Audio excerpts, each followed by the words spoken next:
Varun sir और आज हम लोग क्लास 12th की सबसे टफेस्ट यूनिट इंटीग्रेशन के बारे में आज हम लोग स्टडी करेंगे। ठीक है, सबसे पहले हम लोग समझेंगे इंटीग्रेशन होता है।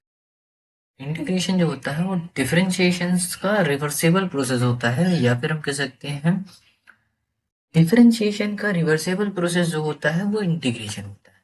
मतलब अब देखो, बहुत सारे बच्चे होंगे, आप लोग जैसे अगर पहली बार ये वीडियो देख रहे होगे तो आप लोगों को पता ही नहीं होगा डिफरेंशिएशन क्या होता है और इंटीग्रेशन क्या होता है। ठीक है, ऐसा समझो कि मैथ्स की बहुत सारी प्रॉब्लम्स को सॉल्व करने के लिए, या कह सकते हो मैथ्स की बहुत सारी टिपिकल प्रॉब्लम्स को सॉल्व करने के लिए हम तो मेजर यूनिट्स को यूज करते हैं, जिसमें से पहली यूनिट होती है हमारी डिफरेंशिएशंस की और दूसरी होती है हमारी इंटीग्रेशन की।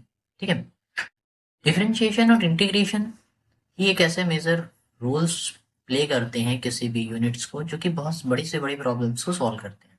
ठीक है, जैसे अगर मान लो मैं एक क्वेश्चन देता हूँ डिफरेंशिएशन का, जो कि होता है एक्स स्क्वायर डी एक्स। ठीक है, तो जब हम इसको एज अ डिफरेंशिएशन यूज करते हैं तो हम इसको लिखते हैं डी बाई डी एक्स। हम इसको क्या लिखते हैं? D by D x x square.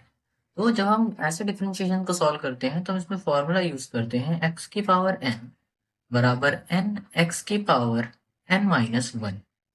हम इस फॉर्मूले को यूज करते हैं। जब हम ये फॉर्मूला इसमें लगाते हैं तो हमारे पास फॉर्मूला बनता है टू एक्स की power two minus one equals to two x.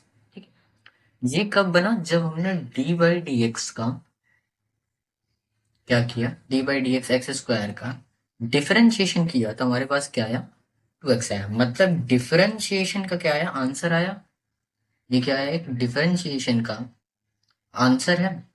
अब जब हम इस डिफरेंशिएशन के आंसर को इंटीग्रेट करते हैं, जैसे मान लो मैं अगर इसका इंटीग्रेशन करने जाता हूँ तो इंटीग्रेशन हम लोग लिखते हैं integration two x d x.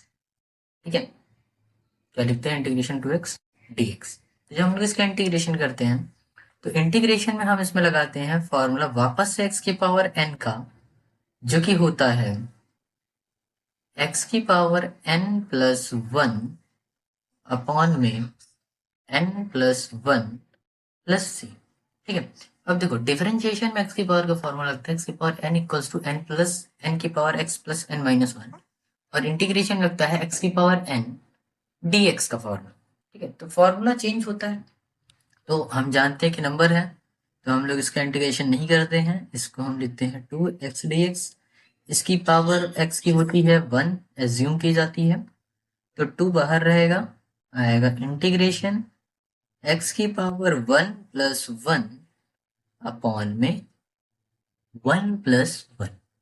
और जब हम लोग इसको सॉल्व करते हैं, हम लोग इसको सॉल्व करते हैं तो हमारे पास होता है टू एक्स की अपॉन में टू प्लस सी। ये होता है हमारा आंसर। अब इस टू से टू क्या होगा? कैंसिल हो गया, तो हमारे पास आंसर क्या आया? एक्स स्क्वायर प्लस सी।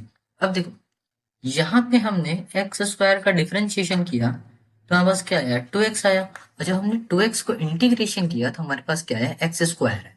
तो जैसा कि देख सकते हो, इसीलिए यहाँ पे लिखा गया है कि integration is a reversible process of differentiation.